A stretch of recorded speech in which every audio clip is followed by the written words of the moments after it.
You're watching Play Replay with Async. On today's video, I wanted to give my thoughts on the recent release of the Mario Brothers movie. The CGI animated film that seems to be doing pretty well. So I'm going to give my review of this thing without spoilers in the beginning, and then I'll do a countdown, and then I'll talk about the spoilers, just because this is going to be a popular movie, I believe, and I know that a lot of people don't want to know all the spoilers. They just want to know if it's good or not, and I'm sure there's lots of other reviewers out there. But if you end up getting on my channel and kind of wanting to know what I thought of it, I'll just talk about that right now. So, no spoilers.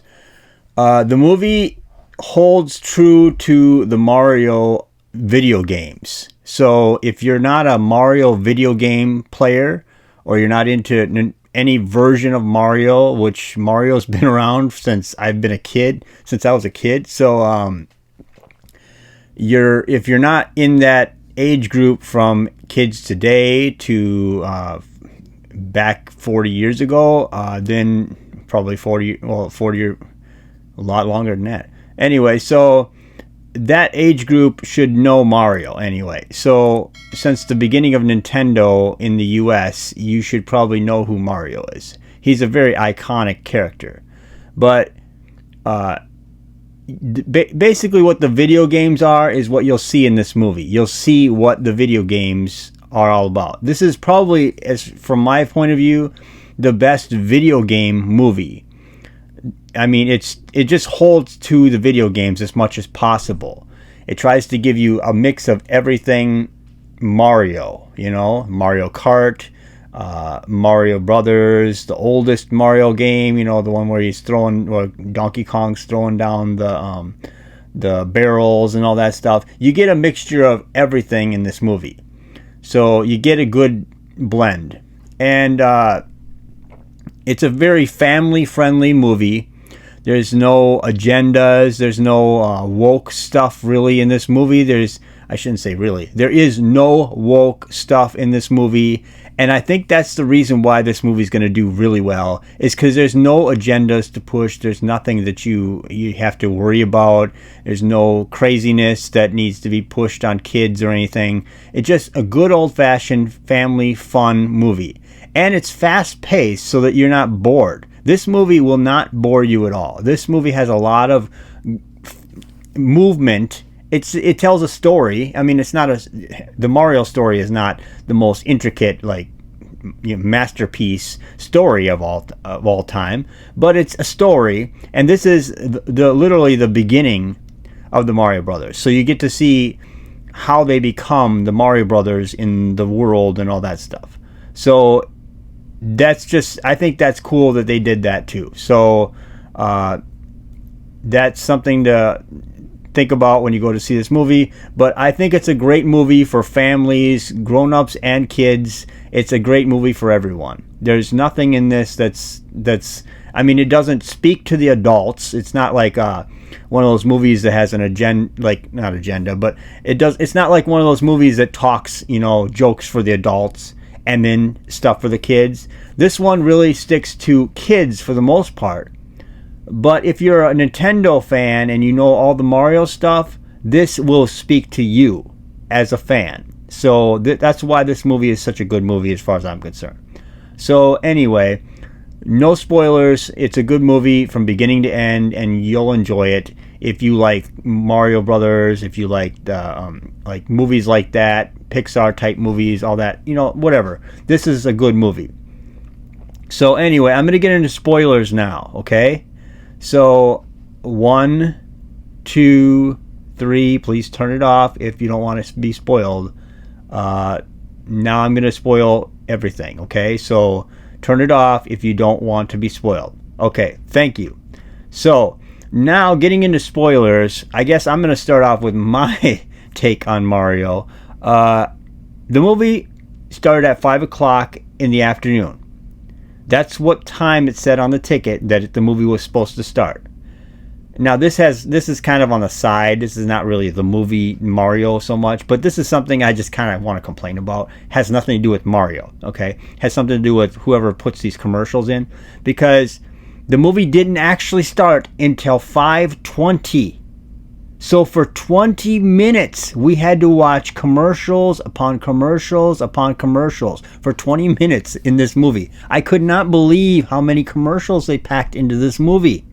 It's insane how many commercials before this movie started. In fact, the last thing I seen, I thought it was going to be a commercial because it had like a feel like a commercial, and it's just a very little like Mario Kart type of thing in the beginning. Anyway, and I thought it was going to be a commercial because I was so used to having commercials for so long. I mean, we ate almost half of our popcorn during the commercials. It's insane. So, yeah. So just be aware of that when you go see this movie, that you're going to, well, I don't know if it's that way in every theater, but for me, it was commercials for 20 freaking minutes. So anyway, getting to the movie though. The movie, when it starts off, you get to see Mario basically, and it starts off with the Bowser thing, where he comes and he goes against those little penguin people or whatever, and that's right in the commercial. But then it cuts to the Mario thing, and you get to see Mario and Luigi and their business and all this stuff, and they live with their parents or whatever, and they have a big family, and it's a good family type thing. And I noticed right away, I know a lot of reviewers or critics are out there complaining about this movie, saying it has no story, and they don't understand where things are going, and they don't understand what's happening because there's nothing explained. I think everything is explained in this movie. It's just you have to actually pay attention. That's the trick. Critics, you actually have to pay attention to this movie to know that they're telling you about what's happening in the story. But if you don't like video game movies, or if you don't like Mario, then of course you're not going to like this movie. So that's something for the critics that are complaining out there, because a lot of the viewers are liking it. So the thing in the beginning is, I noticed that he's trying to impress his father, and his father's not really happy with him because his business isn't doing well. Of course, he's a plumber, and Mario and Luigi are dressed up in their plumber clothes. That's why they dress like that. Certain critics could not understand why they dress so different, but that's part of their outfit for their plumbing job. They even tell you why they wear white gloves. They even say that much. But for some reason, critics did not hear that, and they think that they don't match the rest of the universe or the rest of the people in New York where they work. Okay, so whatever. Anyway, a plumbing company, the Mario Brothers. Okay, so they're trying to impress their dad, and he's not doing well. There's this other plumber guy that's better than them, clearly, and it's whatever.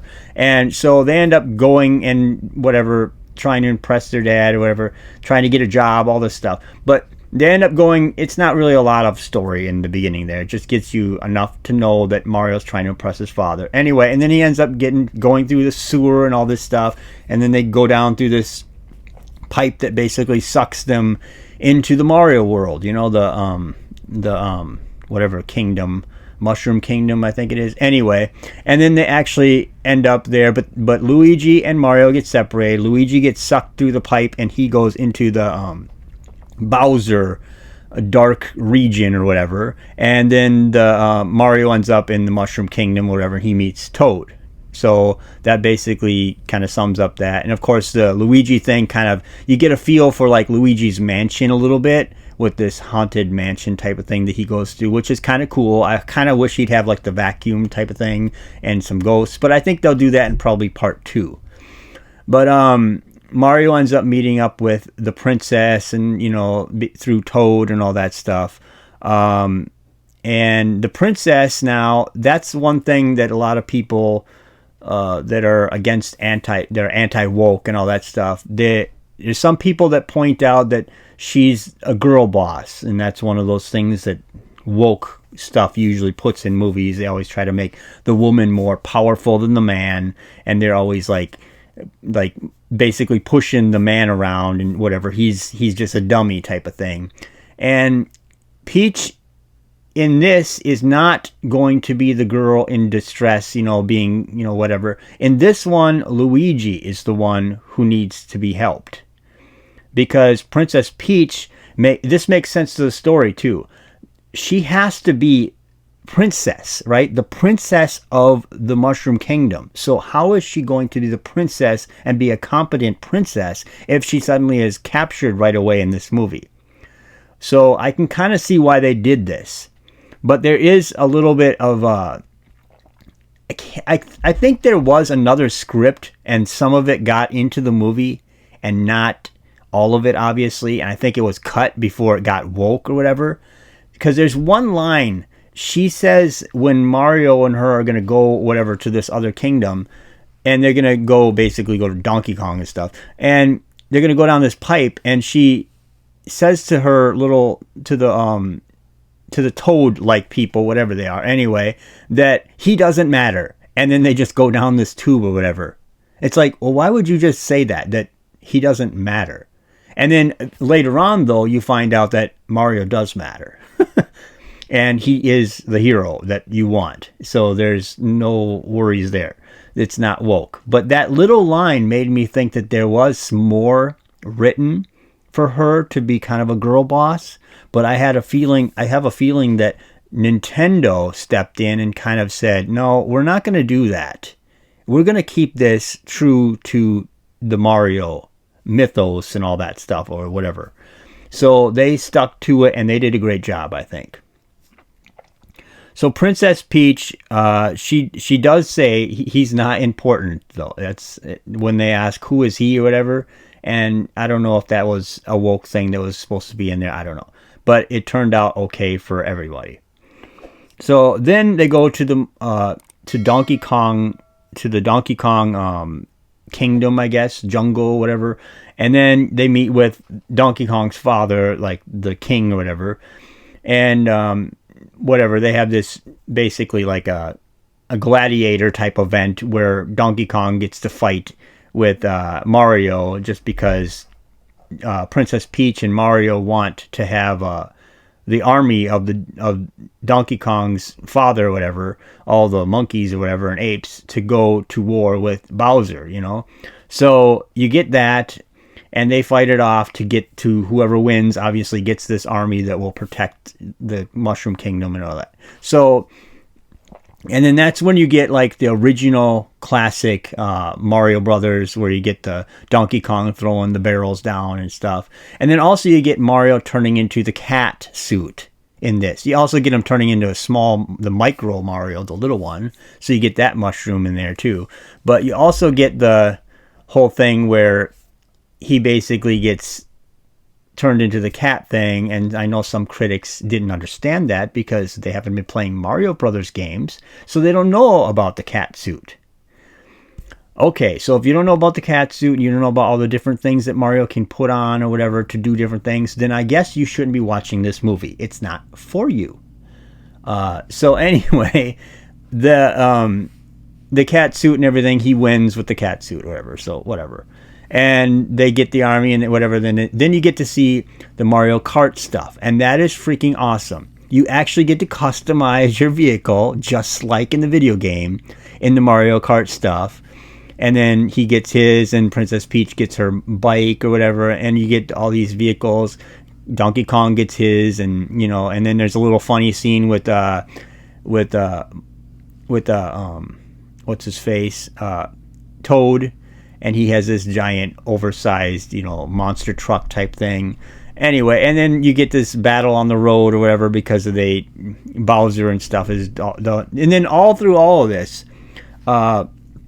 you realize that Bowser is really trying to get Princess Peach to marry him. Now that is exactly like a video game. That is so much like the Mario games. That is insane that they actually did that. And a lot of people are taking offense to that nowadays because, he's being pushy and trying to push this woman into forcefully marrying him. It's like, oh my God, I can't believe people get offended by this. I can't believe, are they offended by all the video games? No, because they don't play them, so they don't even know. But when the movie comes out, they're suddenly offended. It's like, give me a break. So people are getting offended by that. I don't know. They're professional offendees. So whatever. That being said, the Bowser thing, Bowser's perfect. He's a perfect Bowser. He does all this stuff. He plays music because it's Jack Black playing him, so that kind of fits. And plus, I think Bowser did play the piano a couple times in different video games and stuff, and he did get the white suit, and he did dress up. He did all the things that he does in this movie. He just does Bowser stuff. So it works. And there's nothing out of character with this character. All these characters actually are in character. Even Mario, the voice is perfect. All of the voices, I think, are perfect for this. I don't see any problem with any of the voices. And Donkey Kong, too. I heard people were annoyed with Donkey Kong at first, and I was like, oh boy, is this going to be stupid? And then it didn't really bother me for some reason. I don't know. That's just me. Maybe it will bother you too, but he's kind of a show off. And that's another thing. Donkey Kong is trying to impress his father. Now there's a theme here. Mario's trying to impress his father, and Donkey Kong's trying to impress his father, the king.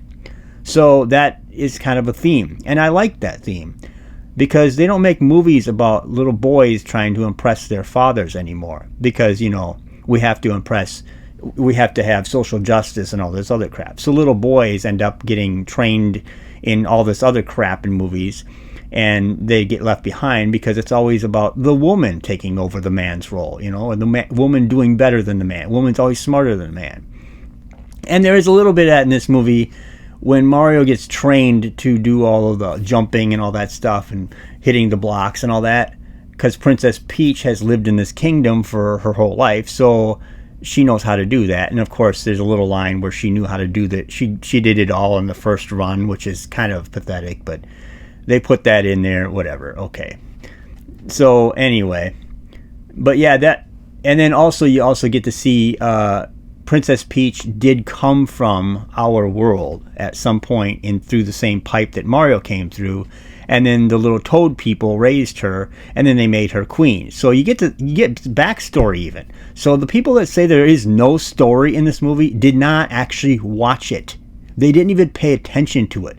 I think they were looking at their phones through the whole movie. I honestly do. Because these critics, the things that they're talking about don't make any sense because the things that they say in this movie are not even, they answer all these questions. I don't get it. So anyway, getting toward the end now, they end up battling and having this big fat battle. And of course, Bowser's there to marry Princess Peach and all this stuff. But also Mario and Donkey Kong actually end up together, like kind of partnering, and then they end because they fall off the rainbow road or whatever that gets broken, and that's actually a road in the freaking Mario games. Before LGB tried to take over the rainbow, that was in there. So it's not an LGBT symbol either, like a lot of these woke people would probably want to say. So they end up in the water, and then they end up in this big fish, and then they figure out a way together to get out of the fish, and then they can figure out a way to get there just in time. And Mario, who's trying to impress his father, and Donkey Kong, who's trying to impress his father, end up basically there together, and then they battle it out or whatever, and Donkey Kong just kind of does his thing, and they all kind of do their thing. And then it ends up going into basically the real world. So So Mario and their crew or whatever end up back in Mario's, like in New York, in the real New York or whatever. So you get to see Mario and his father and his family are going to see all this stuff. Anyway, and then you get to see Mario get the star because Bowser has one of those stars that basically makes you invincible, so he can beat everybody. But Mario and him end up fighting and trying to get to it or whatever, and Luigi and him are basically battling together and all this stuff. And he does save Luigi, obviously, and he gets him out of the prison and all that stuff, and all the people that he's putting in these prisons. But yeah, and then you get this whole big battle or whatever, and then you get Mario and Luigi, they get the star together, which is not really how you could do it in a video game, I don't think. But anyway, it's movie magic. Anyway, and then they beat the crap out of him, and then they make him take. And then Princess Peach makes him take the small mushroom that makes him super small, and they put him in a little jar, and then they put him in this little cage, or whatever, and he plays piano with himself or whatever. I don't know. So yeah, the movie's just a fun movie. I don't have a problem with anything in this movie. I just love this movie. It moves pretty fast. It doesn't take its time and just drag. There's no agenda, really. There's nothing bad in this movie. It's just a happy, good old-fashioned family movie. And we haven't had one of those for a while. So anyway, there is 2 cut scenes at the end. One right away in the credits, and you get to see Bowser playing the piano, and he's small in a cage, like a little bird cage type of thing. And then the last cutscene is almost not worth staying for. I couldn't believe I waited for this, but you waited through all the credits, and then you get to see a Yoshi egg start hatching, and it says Yoshi, and it's like, that's it. So, part 2, they'll have Yoshi. All that just to show you that there's a Yoshi in the world. And also, you do get to see Yoshi's, like, little Yoshi, whatever, they're dinosaurs, running on the side of a lake or a river or whatever at one point in the movie for a quick second. So it's not like they're not in the world, but okay, you get Yoshi in part 2, I guess. And I don't know what they're going to do for part 2, but I imagine that they're going to have more to do now because they're getting a lot of money. This movie, I think, made $377 million its first weekend. I think that's internationally. So that's amazing. That is really high numbers. This thing is like doing better than Frozen, I guess. It's doing better than any of the CGI animated films. So that's a good sign. Disney is basically looking like crap at this point because Disney can't put out anything that's not woke. It doesn't have an agenda in it anymore. And for some reason, Mario was able to do it with one freaking movie. Their first Nintendo movie. Boom. And they're already at the top. And then this thing will probably make $1 billion. Like I said before, I'm pretty sure this will make $1 billion. But I don't want to talk forever. This is kind of a long review. But I'm giving you everything I know about the movie that I like about the movie. I'm just telling you honestly. It's just go see it and don't. I mean, if you've gone through the spoilers, you probably already did see it. But it's a great movie. I would see it again. It's a fun movie. It's good for everyone. And that's pretty much all I have to say about it. So tell me what you think in the comment section below. And like, share, and subscribe. And thank you for watching.